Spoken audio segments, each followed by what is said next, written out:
in this episode of the Critical Oxygen Podcast. The thing that I thoroughly enjoy about recovery is that it's not about just sitting on your couch, or it's not about sleeping. It's not about just nutrition. It's all of these things that you can implement that could pay a dividend for one person and not the other.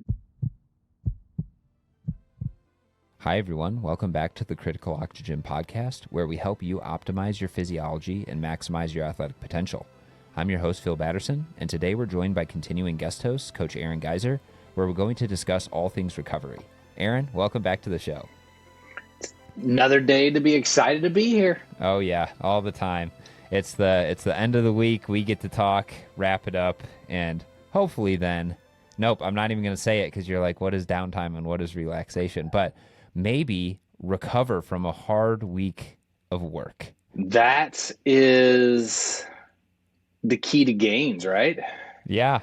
Oh my, yeah, exactly. I was thinking about that. I was like, I can't remember who said it, but somebody, but when you hear people talking about like, oh, the gym is where you damage yourself, and then recovery is where you adapt.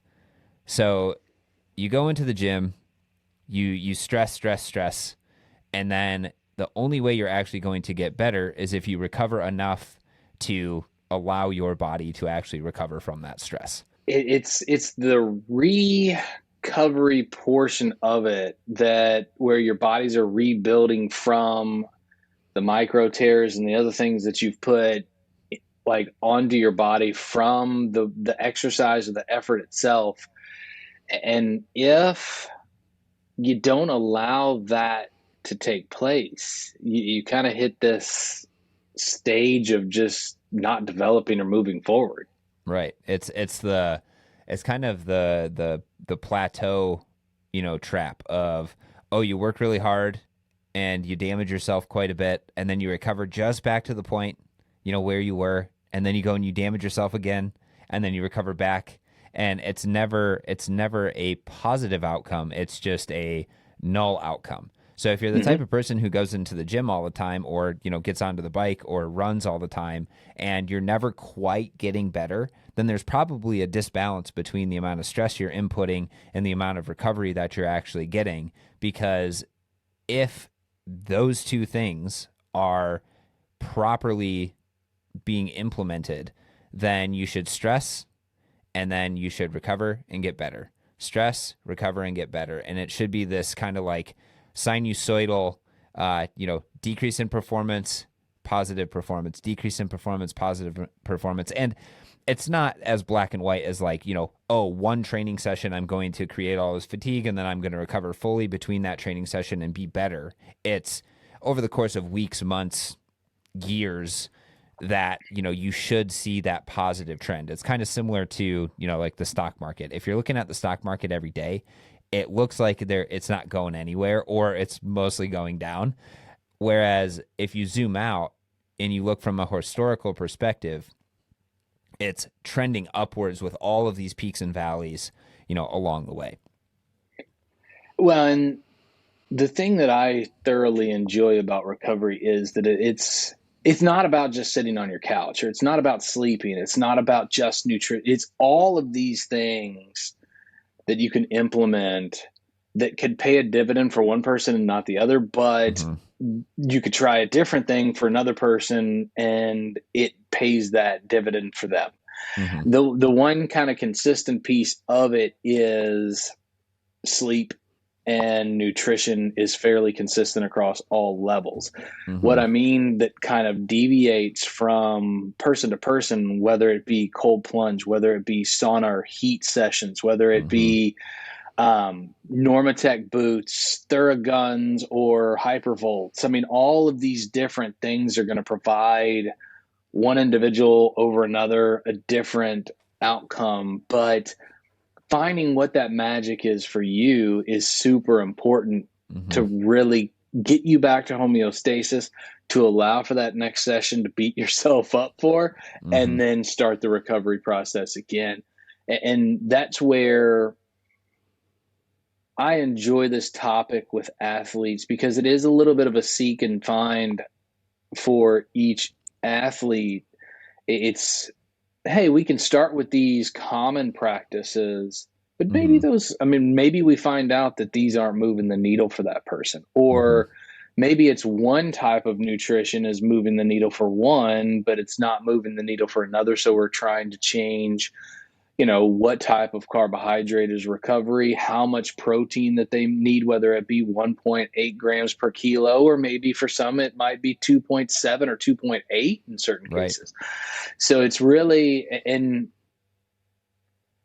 some people can thrive off of 7 hours of sleep, where other people need 9 or 10. Yeah. And the one thing that I enjoy is when an athlete is getting like consistently like 6 hours or 5.5. They're like, you sleep when you're dead or whatever that comment. Like, Yeah. The uh, hustle mentality. right. And it's like, well, there's gonna be a day when you're gonna feel like, man, all this time I had this slogan and it just did not work for Mhm. me. No, I think a lot of people, especially on the sleep portion of things, they, especially type A individuals, get away with suboptimal sleep.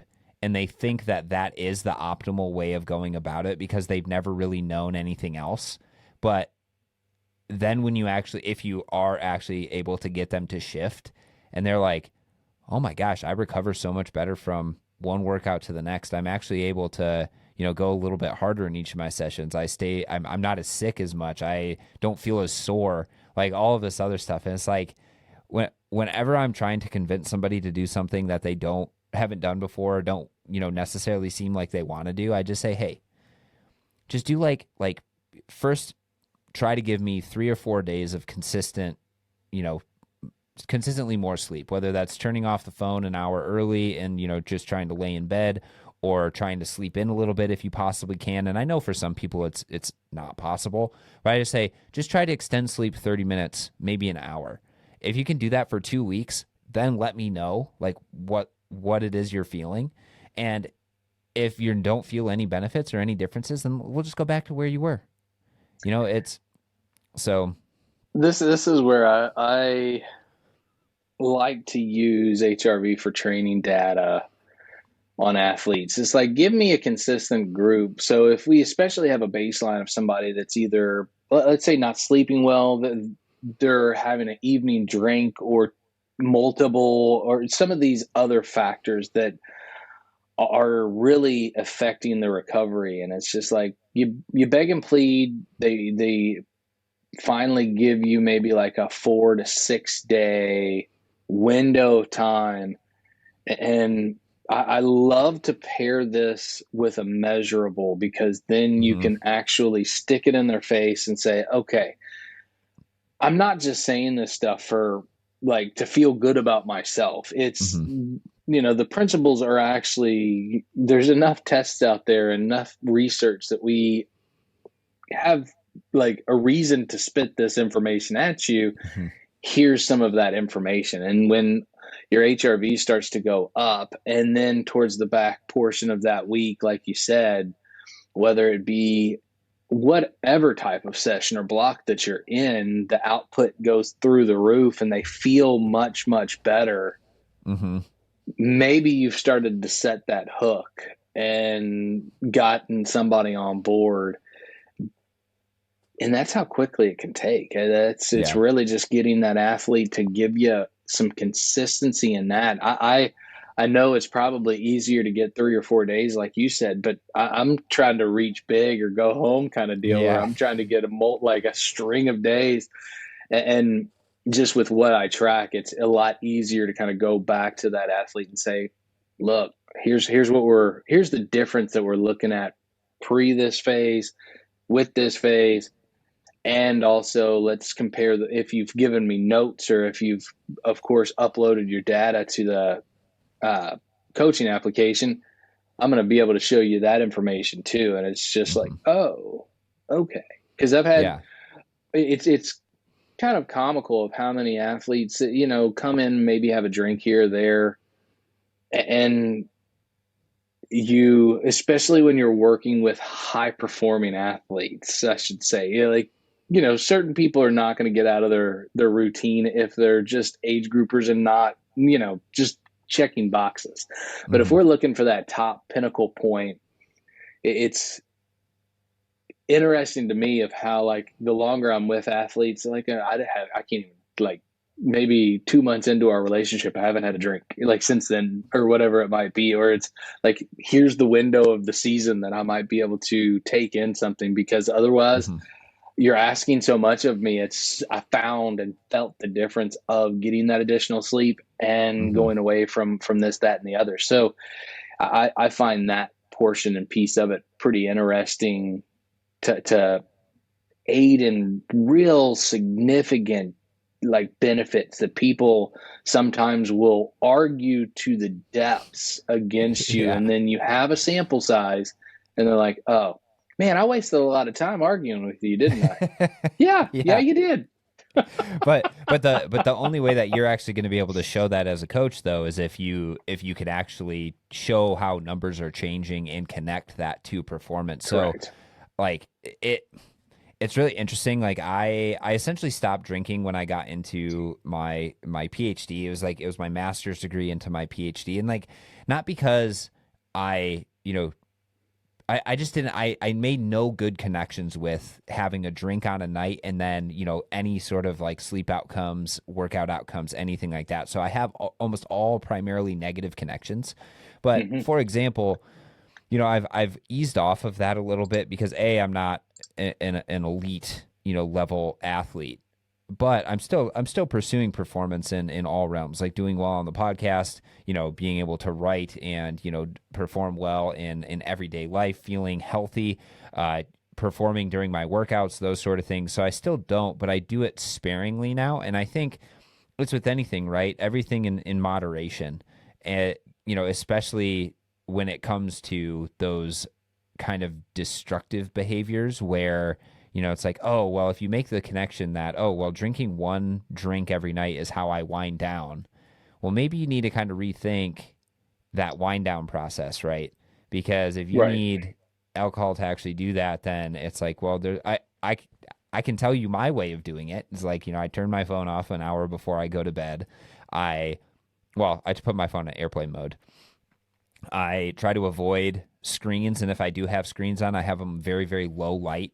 I stretch for 30 minutes before actually getting in bed, and then once I'm in bed, I have like these little, and I don't even know if these things work, but I have this little spiky mat that I lay on for a little while, and it actually, like you were saying, is like some people thrive with different things. It actually kind of helps because there's like some it's like a slight, I can't even describe it. It's a slight pain, but it's not actually a pain, so it's like fairly relaxing. So And they call then these things the bed of nails. yeah, yeah. And what it is, like, it ends up stimulating blood flow to the area Mm. that those spikes are going into your body. Now, I will, listeners, Phil might have given you the thought that the first time that you hop on this thing, it just feels like a little prick. It takes a No, little bit that of time to get used to and it. especially like I still mess up every once in a while and like put my hand on one. Like so it's like a huge concentration of pressure. It's like no, no, no. You got to kind of roll your body onto it. And it's not like nails, but it's like this little white wheel with spikes on it, and there's just hundreds of them on this little mat. So yes, it's not it's not like you get on it and you're just like relaxation. It's like okay, babe, I'm laying on my bed of nails. Don't come over and like jump on me right now because that would be excruciating. Yes, and it's something. The more that you expose yourself, the more that you relax as well. It also takes a little bit of, I don't want to say meditation to give it the wrong idea, but it does take a little bit of focus on breathing and relaxation while lying on this unit. But over time, it does allow you to find kind of a point of relaxation. And that's probably why Phil's pointing that this is something that's in his nightly routine. Hmm. And on top of that, like, the therapeutic aspect is that due to the nerve points and the kind of contact points of what we'll call of the nail, though it's a plastic like spike, is the body sends oxygenated blood to that particular area, and there is a therapeutic use through it over the course of exposure to it. And these are things that early days might, why the hell am I doing this? But Mm-hmm. over time, it does cause some quality sleep and quality relief in time. Mm-hmm. And I don't sleep on it. Like I'll pretty much, lay on it until I'm ready to fall asleep, and then I'll take, like pull it out from under my back, and then I go to bed. So it's not like I'm spending 10 hours on this thing, per night. It's maybe 30 minutes tops. But let's take a step back real quick and just say, like, so from a recovery standpoint, I think there's a few foundational things that people need to be hitting. Like the big rocks that I like to focus on. The first one is just making sure that you're getting, well, for the majority of people, it's greater than 7 hours of sleep a night. If you're not getting greater than 7 hours of sleep, most likely all of the things we're going to talk about are going to be ancillary to the benefits that you would get from just improving your sleep. So that's the first one is getting good sleep. And one of the things that's helped me the most, or actually I'll give like a list of probably like 5 things that have helped me the most, but the first one is don't do anything stressful an hour to an hour and a half before bed. And that means, like if discussions with your partner need to happen, if other things like that, if work stuff needs to happen, get that done an hour and a half at least before bed. Because anything that like opening emails, doing other things like that, you're putting your relaxation and your ability to actually get into that sleep and deep sleep faster at a risk by opening an email from your boss or by answering a phone call or by doing other things like that. So that's why I always put my phone on airplane mode about an hour to an hour and a half before bed. It's just cut off communication with other people. 99.9% of the time, that stuff can wait. And like I know a lot of us like to think we're super important for whatever job it is that we're doing and other things like that. It's like it is probably important, but it can still wait until tomorrow morning. If it is something that is like, a fire that needs to be put out and you're the only one that can do it, then maybe you need to have like an emergency, number or something like that. But I think that is a very small minority of people who actually need to be like, say, on call for something to wake them up and not put your phone on airplane mode. The second thing is to limit your exposure to bright lights. And the reason why I say bright lights as opposed to blue light is because there seems to be a light intensity effect on your body's ability to produce melatonin and start to relax as the sun goes down and other things like that. It probably is partially due to blue light exposure, but it's also the intensity of that light. So on my phone and on all electronics that I have, I actually override the normal brightness settings and I make them lower. So I can't, there's tons of tutorials on how to actually do this, but I always make the brightness lower and then I keep it as low as I can without straining my eyes throughout, the day and throughout the nighttime. Another thing I do is I have exchanged almost all of the lights in my house from like super bright white light bulbs to either warmer color light bulbs, or I'm pointing to one of them on my desk. I have these Himalayan salt lamps. I love them because they give a really, really nice warm light. You turn those on at night, keeps your house well lit, but it's kind of like existing in candlelight as opposed to, harsh iridescence and those sort of things. What is that? 3, 4. Make sure that or I like to have like a stretching routine. A routine that is going to allow me to wind down and it's like a wind down routine. It's something where I know that this is the last thing I do before I lay in bed. So for me, it's foam rolling and, a little bit of stretching of other other things that I need to do some more static stretching for. And then the final one is just make sure your room is dark and make sure your room is cool. So add curtains to your windows and make sure your room is cold enough that I think the recommended temperature for better sleep is like 66 degrees, which is generally pretty cold for people. But I tell you what, that is like the single biggest difference. Like when I go and visit my parents or when I go to a hotel room or other things like that, is I try to make my rooms 66 degrees, and if they're not, I'm like sweating all night, tossing and turning because I can't get comfortable. Other things like that, and there's I don't know the actual physiological processes behind it, but there is something where when your body actually cools down, you're actually able to get into REM and deep sleep better. So those are kind of the 5 things that I try to follow for, just sleep hygiene in general. It's probably a lot, so just start with like one of those. And the first thing is always, make sure you're actually getting 7 hours of sleep or more. What about you, Aaron? Do you have any things to add for that?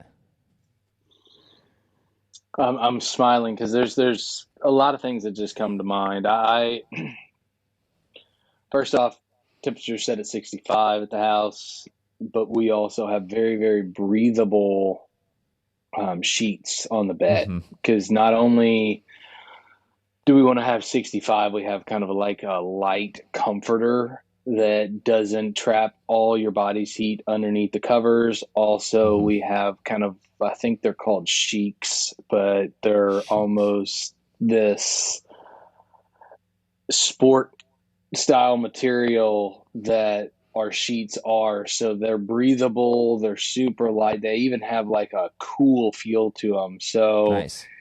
it provides that level of coolness to keep you in that deep or REM cycle as long as we possibly can. I My normal routine, 3 nights, if I'm heat acclimating, I am getting into a sauna 4 days, but then maintenance is 3 days a week. Mm-hmm. Typically right after that, and on days that I am not, so I try to time that up about, that starts about an hour and 40 to 2 hours before I go to sleep. Mm-hmm. Right after I jump out of that, I go straight into the cold plunge, which is a 7 day a week thing. My particular temperature, I take it up just a little bit in the summer and lower in the winter, just because I feel like the difference. My body's already somewhat cold from the like outdoor temperature, Mm-hmm. so I have it a little bit cooler, 41 degrees and 43 in the summer. So That's 41 in cold. the winter, 43 in the summer. And here, That's I want to interject that with something real quick is if you've never done a cold plunge before, don't start at 41 or 43.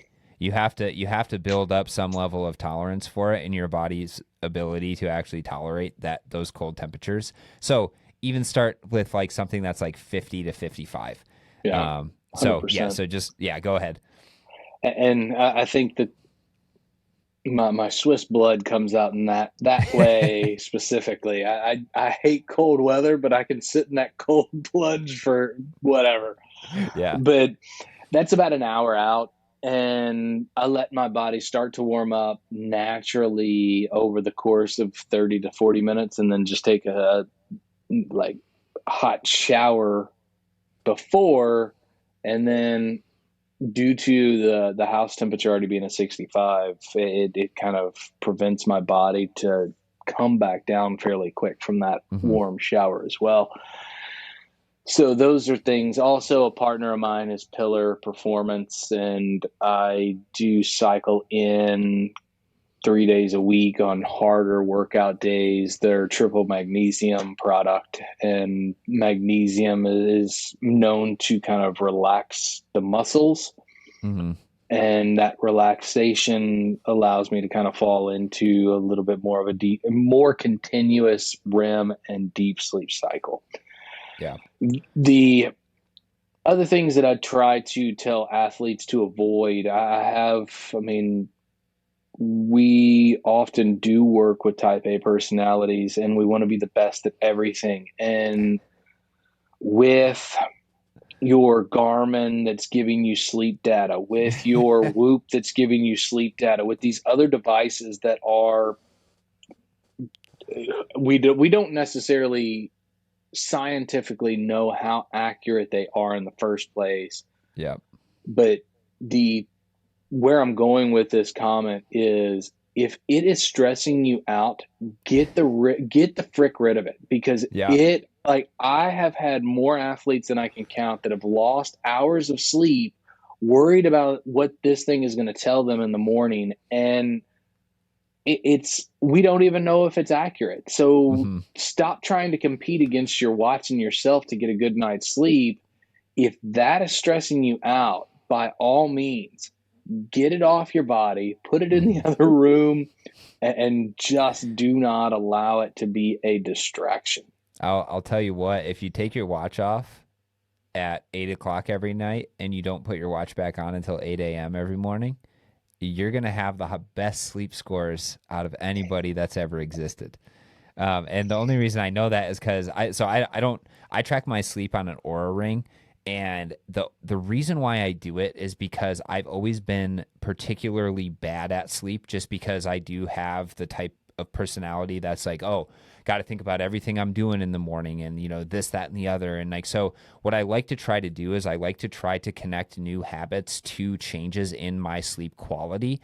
And I like to even though they're probably not very accurate in terms of, oh, deep sleep, REM sleep, other things like that, at least I'm getting some level of measurement that is the same every single day, at least I think, that would give me an indication, oh, that actually might be helping you recover versus, oh, that definitely didn't work. But there's also a lot of times where I'm just like super confounded with like, oh, like that was a horrible night's sleep. I felt like I didn't even fall asleep until, 4 in the morning. And you're telling me that I got, the most deep sleep and REM sleep that I've ever had. So it's a little bit of a double-edged sword. But I was laughing that whole time you were describing that, because when I first got the Whoop, that's exactly how I would use it. Is I was always trying to get better and better and better sleep scores.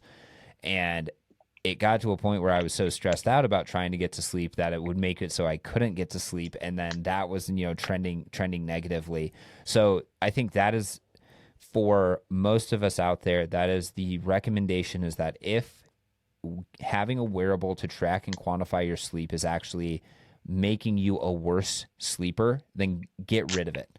Do not use it. It's not helping you. And what could actually help you instead is write how you're feeling right when you get up in the morning. You say, okay, this is how I think my sleep went. This is how I'm feeling.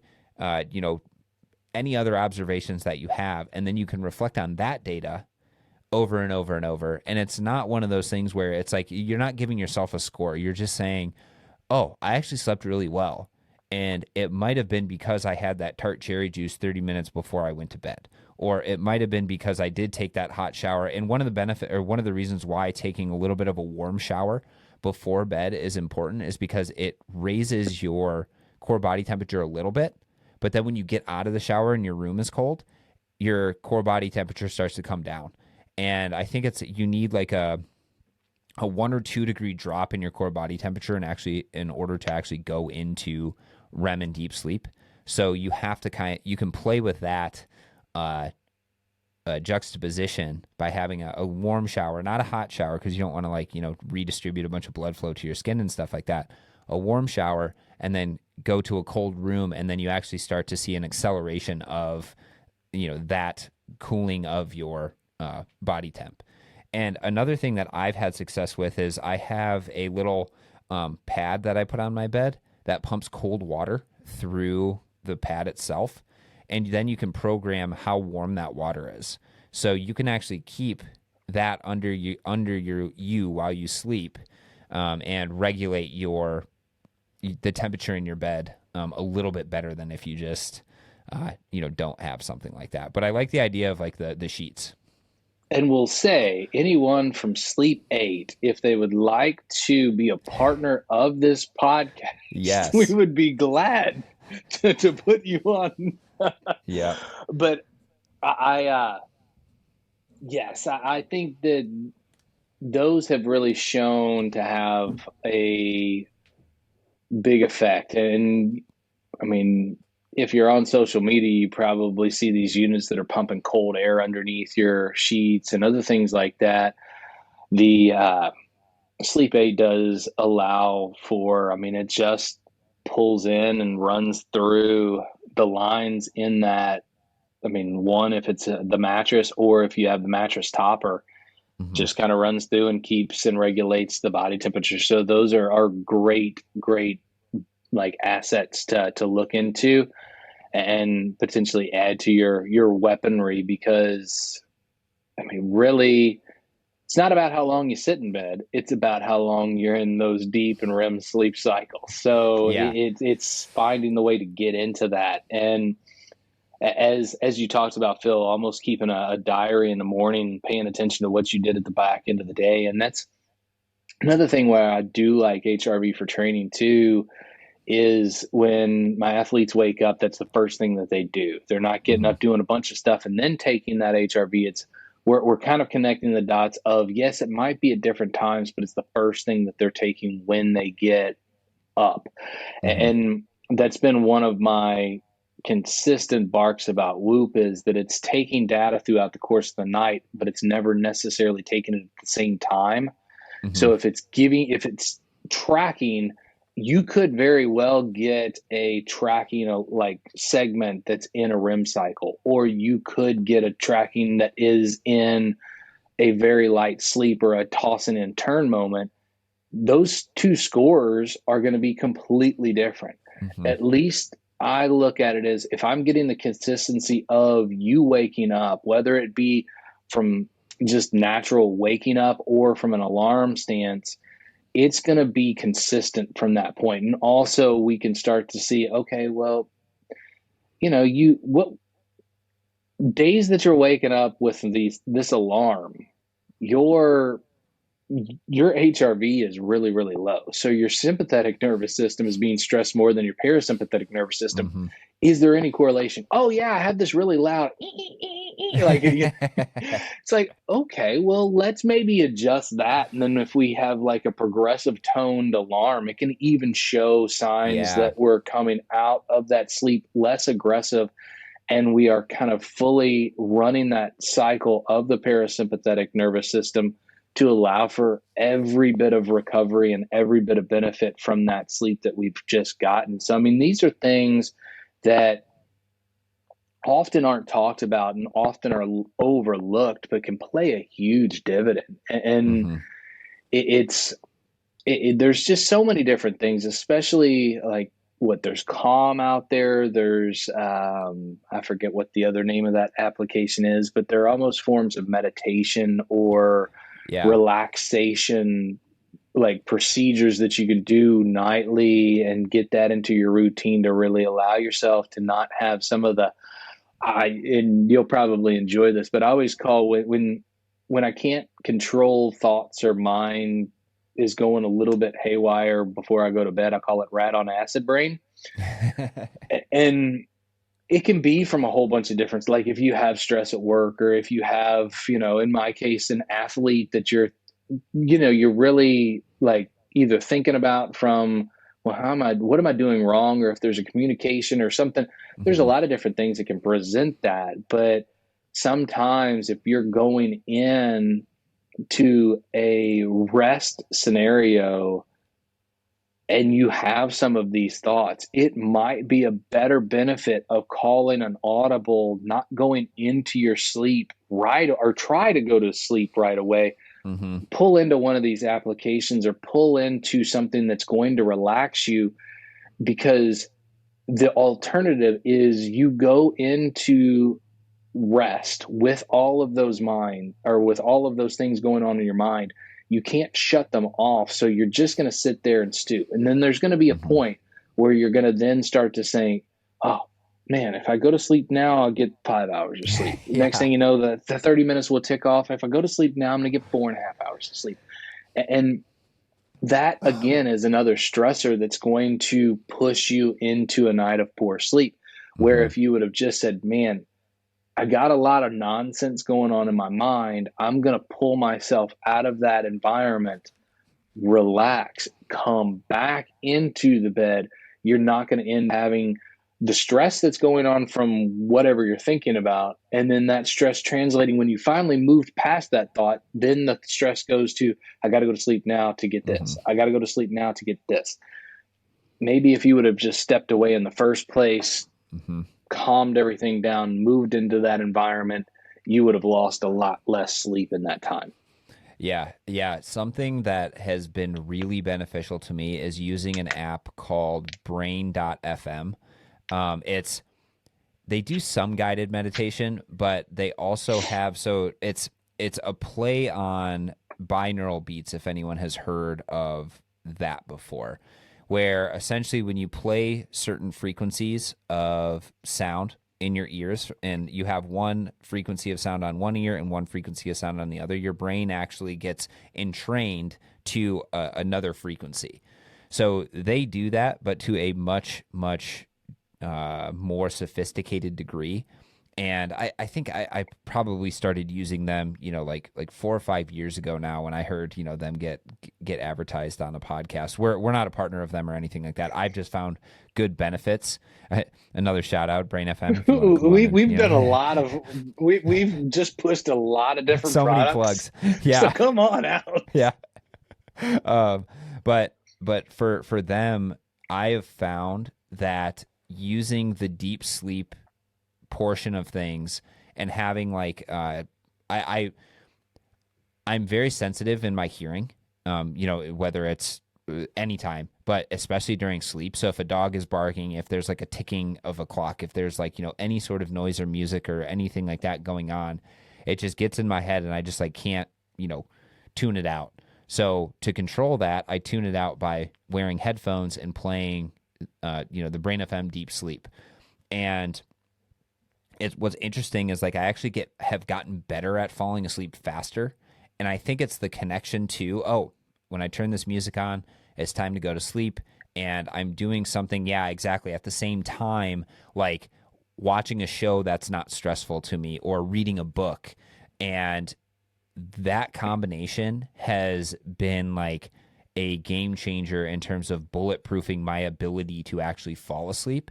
And then the last thing is that if you have any flexibility for how you set up your morning, like me being an entrepreneur and working remotely, I'm able to kind of set up my day a little bit more than I think others. But for me, not having meetings until about 10 a.m. has also been a game changer because I say, okay, well, even if I sleep in till 6 or 7, I'm able to get my workout in, get an hour's worth of writing and other deep work in, and then I can finally get to, like the meetings and other things like that I have scheduled. I know that's not, possible for a lot of people, but for me, it's one of those things whenever I have a big meeting going on, it's like I'm thinking about it, and that is something that can for sure kind of tip the scales on, oh well, am I going to get quality sleep or not? It's typically what pushes me out of the pool early in the morning. That's where I Yeah. typically start my day. But you just pointed out in that, like, you pointed out non-stressful shows. Yes. And oh my goodness, you are so spot on that one. And my plead with Hollywood is moving into this next phase. Please start to like bring back comedies and things that are not like there are so many shows where you watch and you hate every single character, and that gets you stressed and you go in Yeah. sleeping poorly. It's like Yeah. I still like one of the final shows of the night that my wife and I often watch is like Parks and Recreation Heck yeah. or Superstore or something like that, Mm-hmm. and there's no stress. Like No. there's none, and it's funny. It made you laugh. It makes you feel good because there's people you're always rooting for. Mm-hmm. But like if you were watching Scandal or you were watching these what they call reality TV shows that really aren't, or I know people got into what's that HBO Secession or something like that. It's like Oh, yeah, I you, never watched that, but you don't like you don't like a single character. You hate every, and it just gets you wound up, and then you sleep poorly. I like probably last year or the year before, I really put the connection between that, and I was like, man, I'm getting some bad nights of sleep. Oh shoot, it's because we're watching this filth, mm-hmm. and it I really does have an effect. Really yes, does I have an effect. 100% agree. And that is one of the connections I've made over time. And what's really interesting is I don't feel the same way when I'm reading a book. Like I'll read regularly. I will read Stephen King books or Robert Ludlum books, like the Born Supremacy, Identity, like those sort of things. And those are like stressful books. But I think the thing is that with reading a book, you don't have like the contrast in music and other things like that are also designed to make your brain kind of go. So I'll be reading. Honestly, I get probably through like 2 or 3 pages of a book every single night, and it's like a 500-page book, so it's gonna take me like a year to actually finish the book. But it helps me fall asleep, and that's the point. I'm not reading the book to actually finish the book because I've already read it before. I'm reading the book to help me fall asleep. It's the same thing with shows, except I was watching Jack Ryan on Amazon. And first of all, that's a super good show. It's like super intense, like all about, kind of like, the CIA and, all this like covert operations and stuff like that. But holy crap, that was stressful. And I was finding that it was like, okay, I'm just going to get to the end of this episode and then I'll go to bed.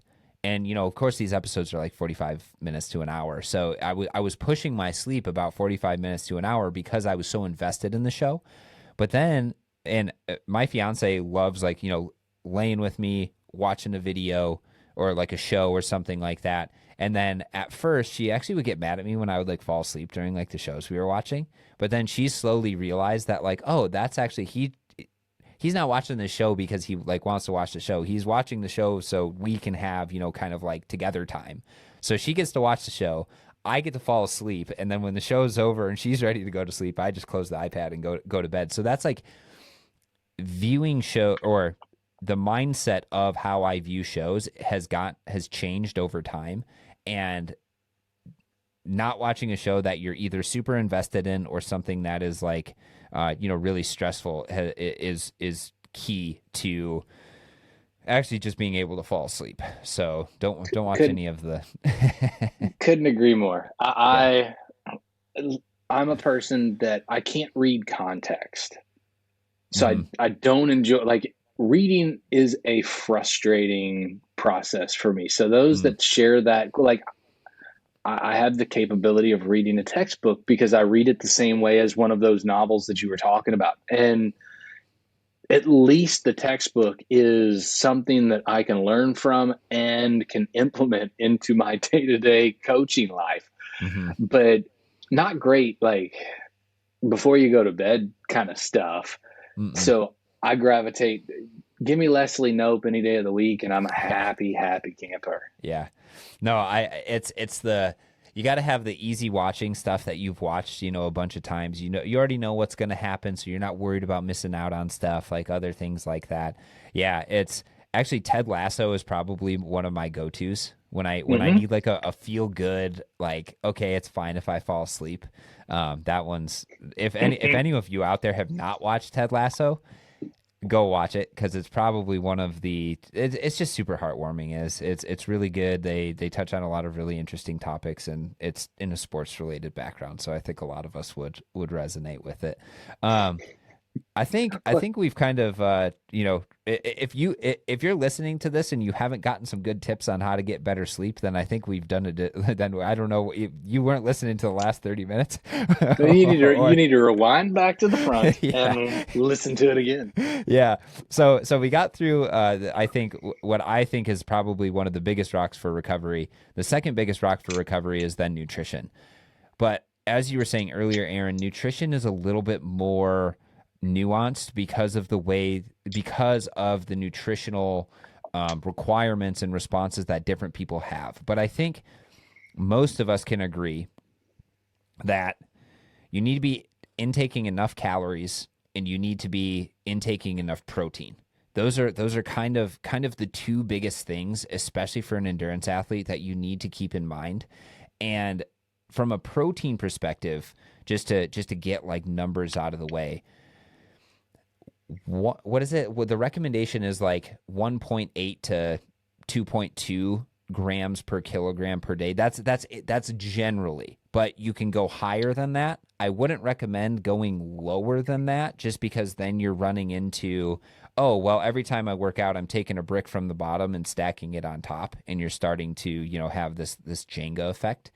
Um, what's your take on like I know that any sweeping recommendation is hard to make, but from a And protein those perspective, what do you think? recommendations can be from 1.2 to 1.6 for Mm, general public. So it's actually lower, right. but I recommend any athlete 1.8 or above. And often when I start making this recommendation, I also like to just have some blood drawn just to kind of see how the kidney filter is Hmm. going when you're upping your protein, but that's just a personal thought. But I have seen athletes make increases in recovery at 2.5 grams per kg.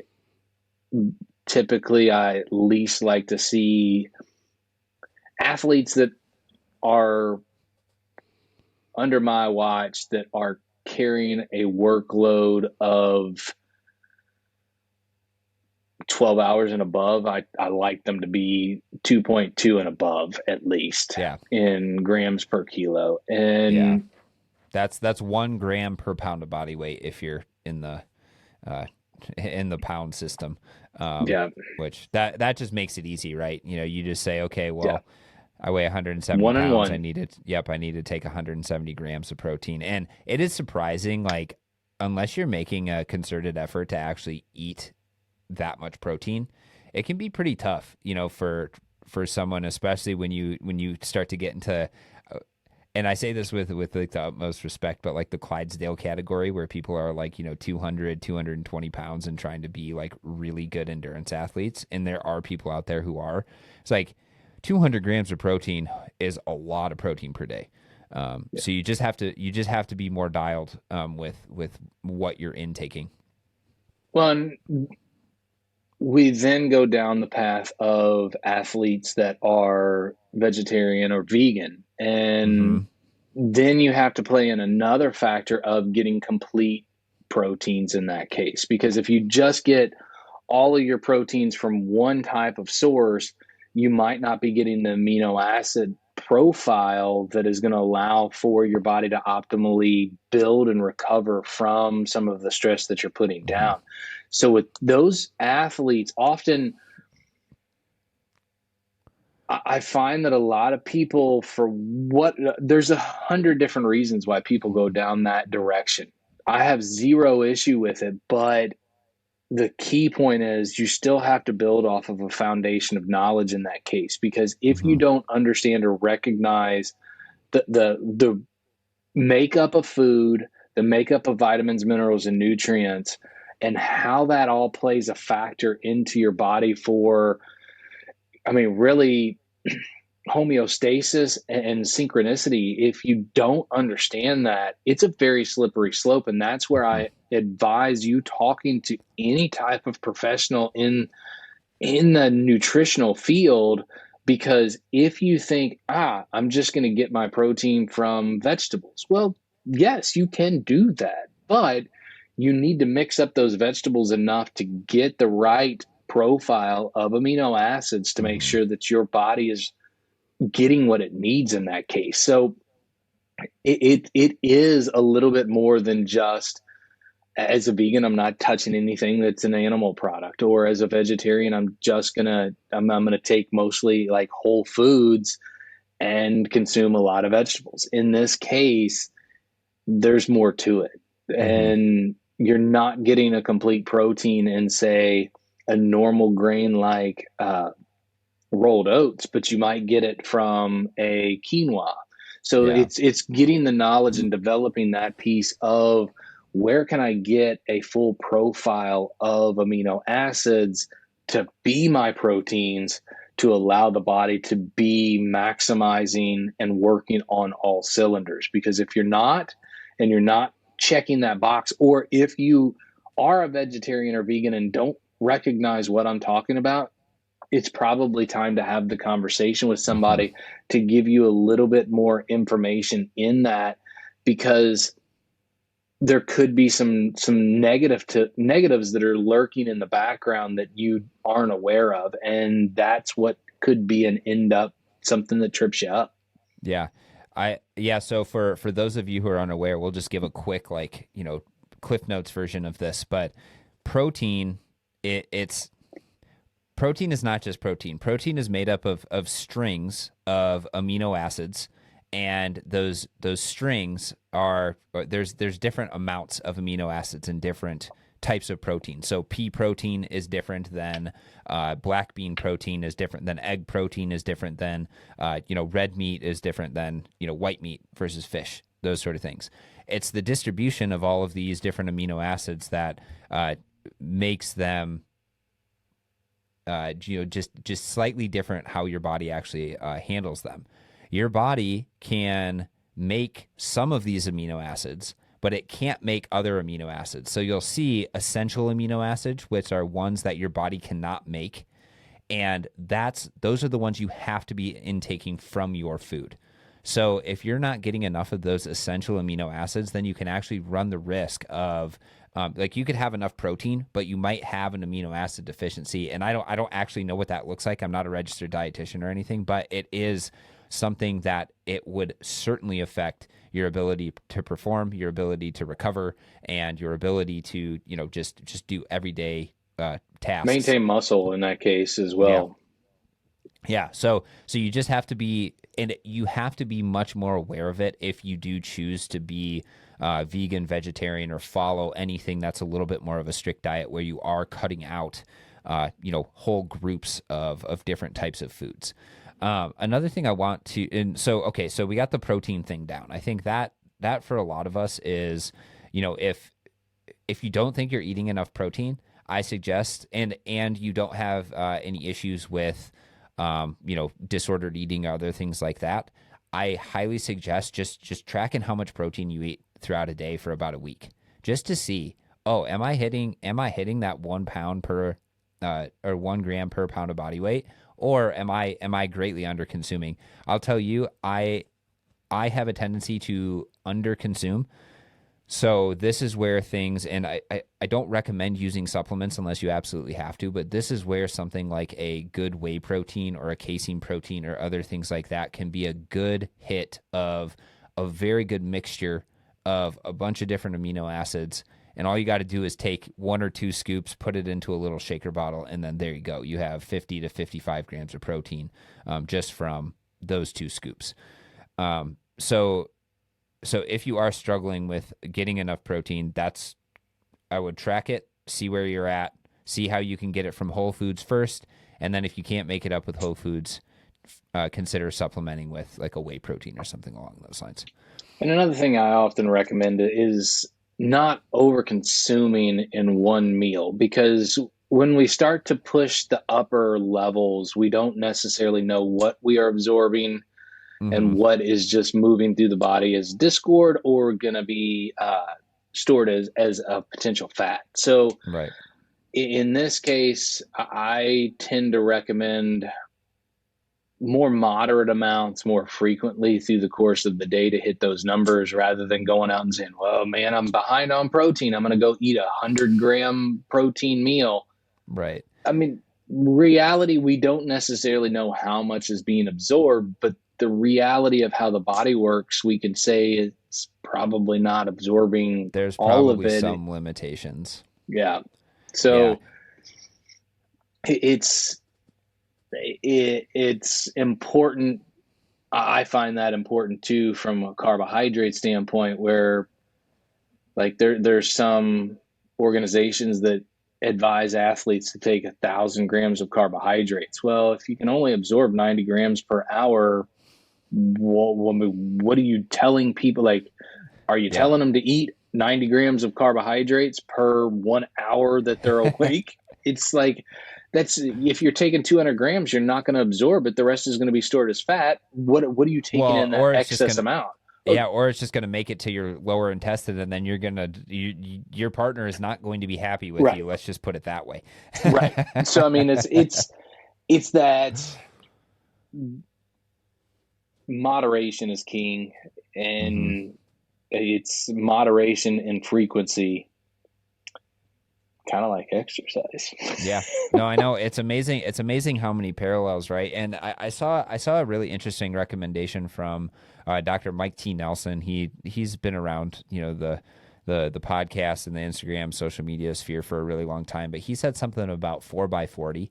So he recommended, and I like this for most people, is like, each meal try to get 40 grams of protein and have, then 4 meals or 3 meals and a snack that are 40 grams of protein. Because there's also, like, if, for example, if you were only taking in, and we're getting kind of into the nitty gritty of protein now, it's like, I think the first thing you need to do is you just need to hit your protein targets, whether that's, don't go out and eat 100 grams of protein for your first meal and then, taper it off. But, you know, if you have to eat a little bit more high protein in the morning and then taper it off towards the end of the day, so be it. But a good recommendation would be 40, 40, 40, 40. And the reason for that is there's a certain amount of protein that you actually need to increase what is called muscle protein synthesis. So your body's actually ability to build proteins, and take the proteins that you're eating and actually synthesize them into new muscle, new enzymes, other things like that. And if you're younger, that protein trigger is lower. I think it's 20 to 25 grams of a whole protein. But as you get older, that trigger point actually goes lower. So for older individuals, you actually do need to eat like 40 grams of protein in order to trigger that muscle building effect. So again, something that is just nice to know. I think for a lot of us, it's probably not, like super, like the first thing we need to focus on is just eating enough protein. Another thing that I do want to say is that something that has affected my sleep quality is eating enough. But if I eat too much before, like right before bedtime, so like an hour or two before bedtime, then I actually have found that my sleep quality goes down. So what I've been trying to focus on is I work out in the morning. I eat quite a bit of calories like right after that, because that is a big stress. I'm trying to, avoid as much calorie deficit as I possibly can. And then I try to eat, a decent meal for lunch and then a smaller meal for dinner. And that helps me gets all the calories that I need in per day. And it also allows me to maintain my sleep quality. And this is like one of the things that the Aura Ring has actually made me aware of, is that when I would go and eat a massive meal like right before bed, my heart rate would stay elevated until probably like 3 or 4 in the morning.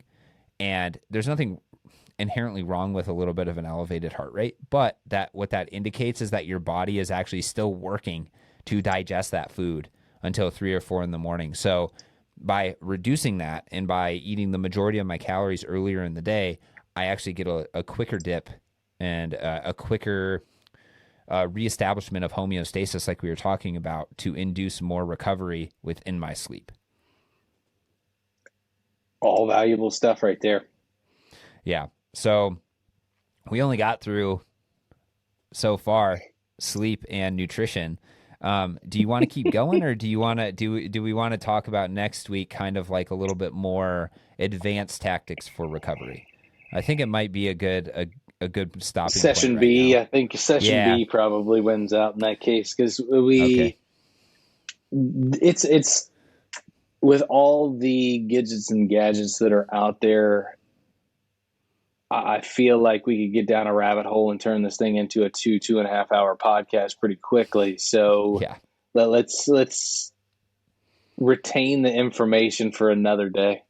Yeah. We will let you guys digest that amount of information and hopefully recover from it for the next podcast episode.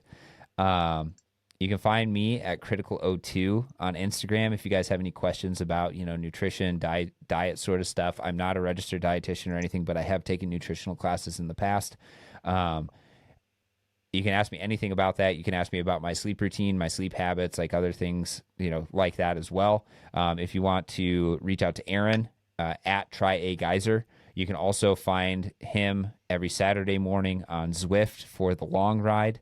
Absolutely been crushing it with 200 plus people. You said, in the last few We're workouts. we're on a roll. We'll just continue to push and move that needle. Yeah, and that is a perfect place for you to be able to ask him questions live as well. And that's what he says is he's answering those questions the entire time. So if you have questions and want to get a long workout in, head over to Zwift, Endure IQ, ride with him on Saturday mornings, or just ride with whoever's running the workout if Aaron's not there that day. And I don't just say it. I prove that on a week to week basis, Phil. Come on. You left a little bit of like Aaron claims this, but it might not be happening. Come on. No. Aaron is there, or that workout is happening every single week. I have yet to be on it because again, I'm prioritizing my sleep and not waking up at 5 a.m. to do the long run. But maybe I'll get brave enough.